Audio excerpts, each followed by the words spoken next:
No ar, radar de notícias. Prestação de serviços. Utilidade pública. 7 horas e 17 minutos, estamos de volta já conosco aqui no estúdio, vereador Edmilson Souza. Bom dia, vereador. Bom dia a todos que nos ouvem. Mais uma vez agradecer o convite e estar dialogando, conversando com vocês. Obrigado aqui pela sua participação. Vereador, hoje um projeto importante a ser votado na Câmara, que é o projeto da Prefeitura que cobra por eventos realizados em espaço público. E eu lembro que o senhor, quando foi secretário de Cultura por um bom tempo, o senhor pensava exatamente o contrário, que era exatamente fomentar a cultura local. Como que o senhor vê esse projeto? Há a possibilidade dele passar na Câmara? Esse projeto está na pauta já há bastante tempo, porque é obrigatório, depois que o Executivo manda para a Câmara, diz a lei orgânica e o nosso regimento interno, que ele, passado determinado tempo, ele tem que entrar na pauta, mesmo não tendo parecer. Até semana passada ele não tinha parecer, eu não verifiquei ontem, durante o dia, se tinha chegado ou se as comissões tinham dado parecer nele. Acredito que não, acho que ele continua sem parecer, a não ser que os pareceres forem assinados no dia de hoje, no decorrer antes das 14 horas. Mas é um projeto, na minha opinião, um projeto que prejudica as atividades culturais e as atividades associativas da cidade, uma vez que você vai cobrar pelo uso do espaço em toda atividade que causa impacto de trânsito. Exato. Hoje, dependendo, a festa de aniversário do seu vizinho causa um impacto de trânsito. Nós estamos em junho, as quermesses são muito populares. Causam um impacto de trânsito. Então, ou seja, eu acho que a Prefeitura deveria retirar o projeto e estudá-lo melhor, porque vai prejudicar diretamente as associações, as entidades comunitárias e esse projeto de lei. Ele, inclusive, contém erros, ele trata da isenção exclusivamente para entidades que sejam constituídas como OCIPs e fundações religiosas. Eu já perguntei várias vezes na tribuna o que quer dizer fundações religiosas, que eu nunca ouvi falar. Igrejas, associações... A igreja não é fundação, a igreja é uma personalidade jurídica, mas não é uma fundação. Pode ser que tenha uma igreja que tenha formado uma fundação, mas não é automático. Para você fazer uma fundação, a burocracia é muito grande e você precisa deter de um determinado patrimônio para poder registrá-la. Vereador, a gente ouve hoje muito os coletivos, eles chamam de coletivos culturais, reclamando da falta de atenção por parte da Prefeitura. O senhor esteve lá um bom tempo. Como contemplar esses artistas da cidade? Que nós temos bons nomes, às vezes perdemos bons nomes que saem daqui para fazer show, se apresentar em outras cidades, e às vezes parece que o santo de casa não faz milagre. O que acontece? Na verdade, nós tivemos Guarulhos sempre como um celeiro aí de atividades culturais, de artistas, de produtores.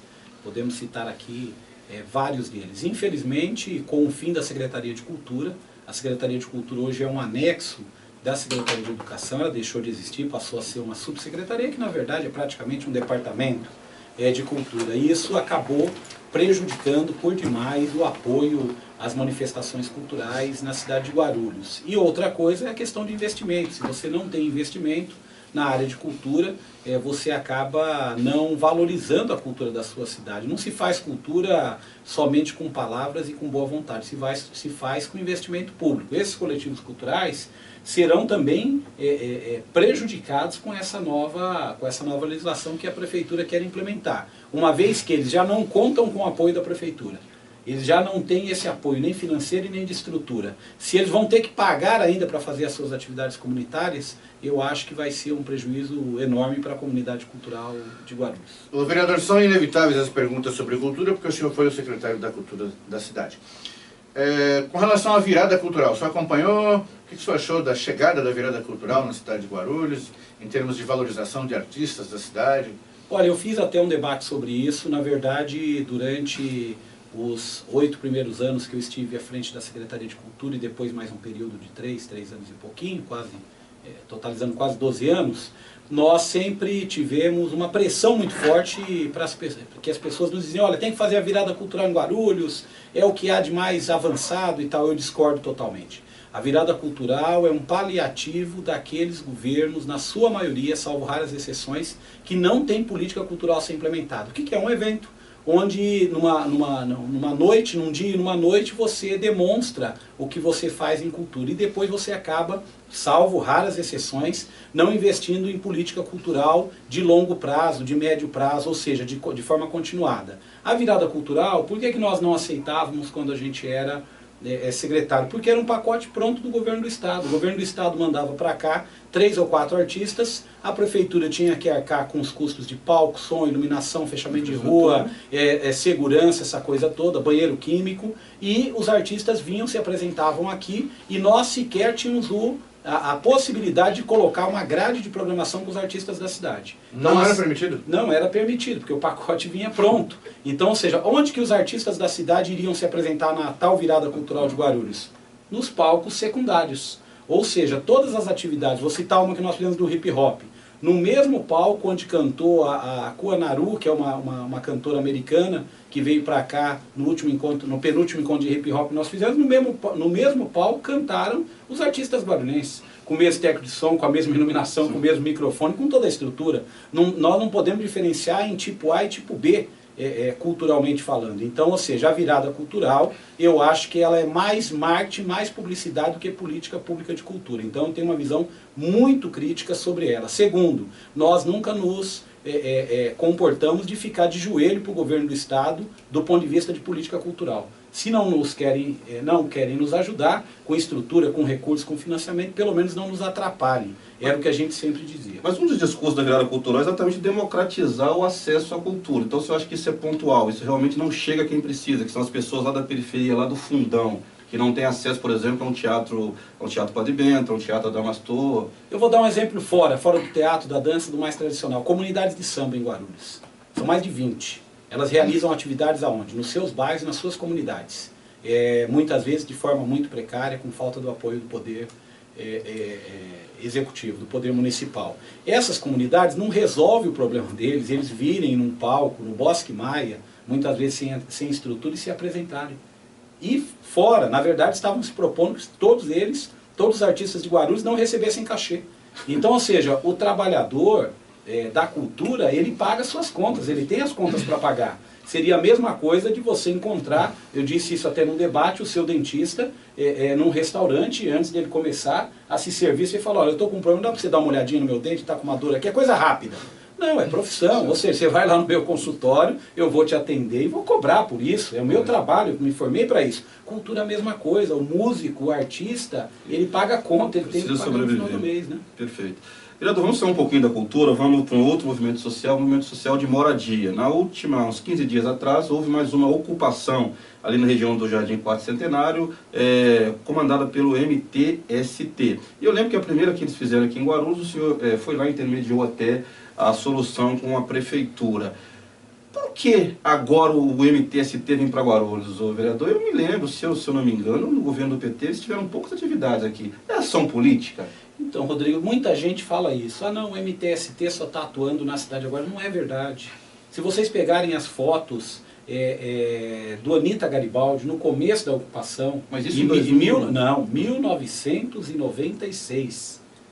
Para ser mais exato, 2001. 96 não, 2001. Quem que era o governo em 2001? Eloy Pietá. A primeira grande ocupação do MTST na região metropolitana foi em Guarulhos, foi no Anita Garibaldi. Eles não escolheram cor partidária de quem estava na prefeitura para fazer. E fizeram uma grande ocupação que foi o Anita Garibaldi. Então, ou seja, era bom a gente um pouco tirar isso da frente, que não trata-se de uma ação política. Por que esses movimentos, não só em Guarulhos, como em todos os centros urbanos do Brasil, estão crescendo?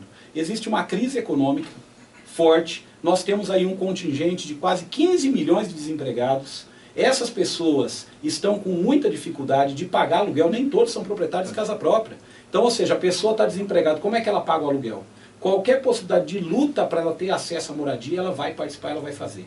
Essa ocupação que é lá no Centenário, na divisa com Vila Alzira, naquela região perto ali do PA, Vermelhão ali, um pouco mais para cima, perto do PA Dona Luísa, o que acontece? Qual a característica daquelas pessoas? Aquelas pessoas são do entorno que passaram anos por aquele terreno, vendo entulho, mato, uso de drogas, uma área grande, enorme, não cuidada, entendeu? Totalmente abandonada, então as pessoas estão tendo que pagar hoje 500, 600, 700 reais de aluguel ali naquela região, as pessoas estão indo aonde? Vai morar debaixo da ponte? As pessoas vão participar do movimento social que lhe deu uma esperança e uma expectativa de moradia. Tá. Por isso que a ocupação está sendo feita agora. E na verdade, se você pegar também o histórico, aí pode falar, não, mas só foi lá. Não, e o que nós podemos falar do Santa de Virges, que foi uma grande ocupação há muitos anos atrás? O que nós podemos falar da Vila Operária, uma parte dela que foi uma grande ocupação? O que nós podemos falar de diversas outras áreas que foram ocupadas durante esse tempo? Mas, vereador, por exemplo, o governo, a prefeitura no caso, não tem condições de arcar com moradias para todo esse pessoal. Não se acaba, de repente, eles comprando uma ilusão, fica-se em determinado local 5, 10 anos e depois eles têm que desocupar quando há a reintegração de posse? Não, na verdade, eu vou te dar um outro exemplo. Jardim Madalena. Jardim Madalena, as pessoas foram lá, numa crise também, há 22 anos atrás, 21 anos atrás, para ser mais exato, vai fazer agora. No Jardim Madalena, as pessoas foram para lá por quê? A mesma situação. Região do Taboão, muito adensada, muita casa de aluguel, muita gente desempregada e tal. Ocuparam aquela terra e todo mundo falava, isso aí não vai ficar, o Madalena está lá. Asfaltado, pavimentado, com água, com luz.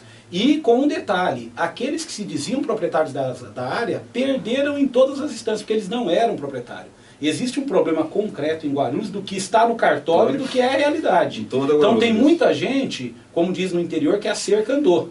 A cerca em Guarulhos anda numa velocidade impressionante para grileiro de terra. Muitas vezes a pessoa tem uma propriedade, quando ela adquire, ela anda 1 quilômetro, 2 quilômetros, 3 quilômetros a cerca dela sem nunca ter sido proprietária. Nós temos uma série de áreas na cidade de Guarulhos que tem essa característica, como era o caso do Marilena. O proprietário disse que era o dono. Na hora de comprovar com documento, ele perdeu em todas as instâncias. E o povo está lá morando de forma digna, de forma decente, querendo inclusive pagar os tributos, impostos, essa coisa toda. Então eu queria só dizer, e qual que é a origem disso, Rodrigo? O centro da cidade. Como é que formou o centro da cidade? Será que a gente já teve, eu como historiador, pesquisei isso há muito tempo, como é que formou? Com doação de terra. A doação de toda a região central, aquelas pessoas que têm casas lá, foram doação, a começar por um dos prédios mais antigos, que hoje foi desapropriado, hoje não, há muitos anos atrás foi desapropriado pela prefeitura, que é a casa do prefeito José Maurício de Oliveira. Como é que ele conseguiu aquela casa? Ele era prefeito, foi feito um decreto à época na Câmara, que era a Câmara e Prefeitura junto, doando aquela terra para ele. E todo o entorno foi feito dessa forma. Vamos puxar mais antes ainda, o tempo das Sesmarias, né? Vereador, mas no caso, se a prefeitura, por exemplo, deixar essas situações acontecerem, eles não está sendo conivente, ao mesmo tempo até incentivando novas ocupações, tudo bem, o senhor falou que há determinadas áreas que não estão sendo produtivas, não estão sendo utilizadas, mas há áreas que o coproprietário paga os impostos, ele tem interesse em, de repente, fazer algum empreendimento ali. Não seria a prefeitura está sendo conivente com algo irregular? Rodrigo, eu vou dizer uma coisa para você. Ontem, inclusive, eu ouvi numa conversa de 2 pessoas lá do Parque das Seringueiras, que é uma outra área de ocupação. A pessoa estava dizendo, pô, eu estou tentando regularizar isso aqui com a prefeitura, porque o imposto está no nome do falecido meu pai, eu quero passar, e está o outro que estava junto com ele, falou, ó, se você quiser passar para o meu nome, deixa que eu vou pagar os impostos, não tem problema nenhum. Por quê? Porque, sabe como funciona. Porque, na verdade, a propriedade, a pessoa pode até pagar os impostos, às vezes, como forma de se legitimar na propriedade. Eu não estou falando de um 10 por 25, eu estou falando de uma área de 40 mil metros quadrados, como é aquela área. Então, ou seja, se você for levantar lá, a pessoa que está se colocando como proprietária, ela vai pagar esse imposto para poder se legitimar na posse. Um outro dado, que pouca gente sabe, essa área que é ocupada é uma área objeto de uso capião. O que é uso capião? Às vezes a pessoa não tem documento, a pessoa não comprou cartorialmente. Por que ela entrou com uso capião, então? Porque a área, em algum momento, não era dela e passou a ser. Aí ela vai pagar em dia para poder fazer especulação imobiliária. Então, ou seja, eu, particularmente, acho que como é que a prefeitura pode ajudar, que é a sua pergunta. A prefeitura pode ajudar recorrendo ao governo federal. A luta do movimento é para que ali seja feito o empreendimento Minha Casa Minha Vida Entidades. O que é o Minha Casa Minha Vida Entidades? É aquele movimento onde vai se privilegiar de 0 a 3 salários mínimos, quem não tem renda, até 3 salários mínimos, para a construção de moradias. É isso que o movimento está fazendo ali, chamando atenção para essa questão, para que ali sejam edificados e construídos, não é com dinheiro da prefeitura, isso existe recurso e linha de financiamento do governo federal. Vou dar um outro dado, não, mas o governo federal não está liberando. Esse mesmo movimento, o MTST, ficou 20 dias na Paulista, acampado, em frente ao escritório da presidência, e o presidente da República liberou os recursos para o Minha Casa Minha Vida Entidades que eles estavam pleiteando. Regularização fundiária, então, resolveria, seria a solução imediata, digamos assim. Regularização e pensar a cidade do ponto de vista de não permitir que essas áreas sirvam para especulação. É a função social da terra, ela não pode servir para especulação, seja ela imobiliária ou de qualquer outro tipo. O plano diretor, no caso então de Guarulhos, poderia dar uma diretriz para isso. O plano diretor teve 2 reuniões recentemente. Eu esperava muito, eu atuo nessa área, fui lá esperançoso de que o plano diretor desse esse caminho, e cheguei lá, sequer tem a minuta. Então se chamou a audiência sem ter um documento. Qual que é a posição da prefeita? Não tem uma minuta. Lá nós assistimos uma apresentação de PowerPoint, muito bonita, muito vistosa, mas do ponto de vista de você discutir não tem a minuta. Então, ou seja, isso porque o governo está dizendo que o plano diretor será enviado no mês de agosto. Eu não sei como, não sei que brote de algum lugar, alguma cabeça iluminada que vai escrever essas linhas e pôr num papel e mandar para a gente lá. Mais uma vez eu chamo a atenção, os projetos do Executivo que estão indo para a Câmara são projetos mal elaborados, mal redigidos, e na maior parte das vezes a gente tem que ficar fazendo o debate de emendas lá. Tá bom, já... Vereador, tem uma pergunta sobre o Partido dos Trabalhadores. Qual a situação do Partido dos Trabalhadores na cidade com relação aos vereadores, em termos de unidade de pensamento da bancada do PT? Olha, o PT tem 7 vereadores e a gente, e vereadoras, né, 5 vereadores, 2 vereadoras, o PT tem buscado atuar de forma mais unificada possível. Por que eu digo isso possível?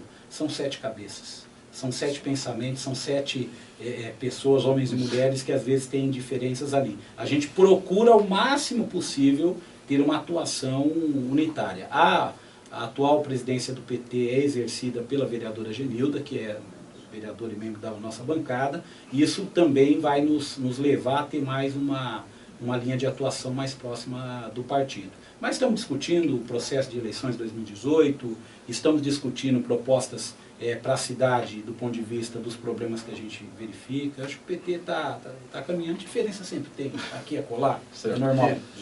Vereador, acompanhei na última semana a dificuldade de aprovação do projeto de reajuste dos servidores na Câmara. Vou fazer para o senhor a mesma pergunta que eu fiz para o líder de governo, Eduardo Carneiro. Quando se há um projeto importante para a cidade, para os servidores, não dá para se ter uma conversa prévia entre lideranças, entre as principais cabeças de partido, para dar celeridade, para não ficar naquele leva, vai, não vai, eu vou votar contra, como aconteceu? Não dá para se ter uma prévia ontem, uma conversa, digamos, de cavaleiros, de bastidores, para resolver, para que as coisas andem, porque senão a cidade fica parada.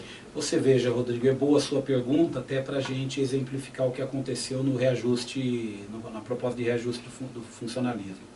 Primeiro, que esses projetos que estão sendo enviados para a Câmara são projetos feitos de uma equipe muito próxima do prefeito, onde, na minha opinião, querem mais mostrar serviço, então eles não querem mostrar o resultado para ninguém. Eles ficam com aquilo debaixo do braço para apresentar para o prefeito, para não ter mudança nenhuma, e para bater no peito e dizer, prefeito, olha aqui como eu trabalhei bem, eu fiz, olha, tá? Quando chega lá é uma cena de horror. Na verdade, outro dia eu disse até na tribuna, eu nem vou dizer que os projetos elaborados que estão indo para lá são coisas de estagiário, porque seria uma ofensa aos estagiários. Entendeu? Na verdade, são muito mais elaborados. Vamos pegar o do Executivo. Colocou lá que o prefeito incluiu um item dizendo que o reajuste não iria incidir sobre o seu próprio salário e sobre o salário do vice-prefeito e dos secretários. Acontece que tem uma legislação específica sobre isso. O prefeito não pode legislar sobre o seu salário, nem para subir, nem para diminuir, nem para aumentar, nem para diminuir. Então, ou seja, a lei foi aprovada em dezembro. Ou seja, a lei foi aprovada o quê? Um valor do salário do prefeito, do vice, dos secretários, para o período janeiro de 2017 a dezembro de 2020. Ou seja, é esse período de 4 anos que é o que a legislação manda a gente fazer. Quando eles incluem esse item no projeto, eles estão descumprindo o que diz a legislação federal, o que diz a lei orgânica. O certo era não ter esse item, mandar uma mensagem para casa e a mesa diretora, que é quem tem competência para legislar sobre o salário de prefeitos e de vereadores, faça. E o prefeito foi vereador até pouco tempo atrás, ele lembra que lá o prefeito Almeida tentou reduzir o salário dele, mandou para a Câmara, o que aconteceu? Nós arquivamos, porque não é tarefa dele. Mas pelo que o senhor está falando, então, alguns projetos que a prefeitura está mandando que podem vir a ser aprovados, também podem ser contestados futuramente judicialmente. Já vou dizer onde é que vai questionar. Por exemplo, eles tiraram lá os comissionados. Os comissionados não têm direito ao aumento. Quem olha assim, bom, é justo, o comissionado chegou agora, não vai ter direito ao aumento. Só que no Brasil existe uma palavra no direito trabalhista chamado isonomia salarial. Então, ou seja, você não pode ter dentro de uma categoria alguém que recebeu 3,26 e alguém que não recebeu nada, mesmo que tenha uma lei municipal dando respaldo para isso. A lei maior, a lei trabalhista maior, ela não permite isso. Então, ou seja, essas pessoas que estão na prefeitura vão criar uma dívida monstruosa, porque depois que elas forem demitidas, elas poderão entrar na justiça para receber essas diferenças salariais. É um erro. Aí as pessoas podem perguntar, vereador, mas como é que faz? Criar-se menos cargos comissionados. Quando você cria o cargo comissionado, você tem que mandar junto um documento denominado impacto financeiro. No impacto financeiro você conta o quê? Quanto vai custar o salário, quanto vai custar o 13º, quanto vai custar as férias, quanto vai custar todos. Inclusive qual a projeção de crescimento por aumento salarial, pelo menos da inflação. Isso vai no impacto.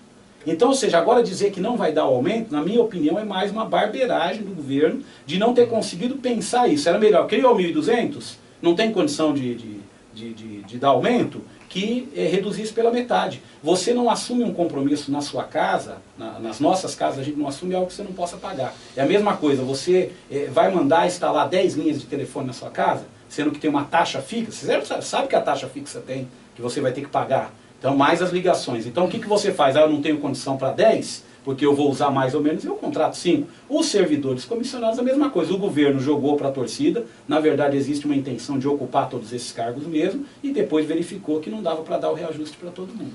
Falta de planejamento. Vereador, para finalizar, 6 meses de governo Guti, como você está vendo a cidade? Olha, em alguns lugares que eu passo, as pessoas têm a impressão, e outros têm até a certeza e a convicção de que não trocou o prefeito. Mas tem muita gente que olha assim e fala, tá igualzinho. Porque a manutenção da cidade continua com problema, eu verifico problemas do ponto de vista da expectativa que se criou. O novo governo criou uma expectativa muito grande, mediante a campanha eleitoral. Então as pessoas falam, pô, agora meu IPTU vai congelar e não congelou. Os estudantes falaram, pô, mas o prefeito que ganhou agora vai dar o passe livre pra gente, o passe livre não chegou. Você tem problemas como antes não se cobrava para atividades culturais, agora se propõe que se cobre para atividades culturais. Você tem um problema com os comissionados da prefeitura que foram demitidos, que estão mobilizando em igrejas, em associações, em movimentos que querem receber aquilo que lhes é de direito. Então, na minha opinião, existe hoje um governo que não demonstrou ainda a que veio. Eu acho que o governo ainda está se planejando, está tentando fazer um planejamento de emergência para a cidade. Só que o carro está andando, o tempo está passando e os problemas vão se acumulando. Eu vi hoje num dos jornais da cidade, agora pela manhã, que não foi pago a empresa do SAMU, entendeu? Que tem um atraso da empresa do SAMU. Então é contraditório o discurso dizer, nós estamos economizando, não estamos fazendo gastos novos para poder manter. E fora esse contrato do SAMU foi renovado recentemente. Então, ou seja, existe um descompasso aí entre o discurso e a prática. Eu quero saber o seguinte, se nós estamos economizando, logo a gente tem que honrar os compromissos que estão aí. Não estou dizendo dos anteriores, do dia a dia. O que essa empresa do SAMU está dizendo é que ela não está recebendo o dia a dia. Ela não está reclamando do passado, ela está reclamando do presente. O presente tem nome, o presente é um novo prefeito, não é esse discurso de dizer, mas é problema da gestão anterior. Chega uma hora que o povo, a dona Maria, o seu José, aquelas pessoas mais simples começam a olhar para o governo e dizer o seguinte, tudo bem, mas eu votei no senhor. Eu votei no senhor, o outro já foi, eu já até esqueci o nome dele, agora é com o senhor que eu quero que resolva. Perfeito, vereador, obrigado pela participação, esperamos que o senhor volte aqui mais vezes. 2 minutos e voltaremos.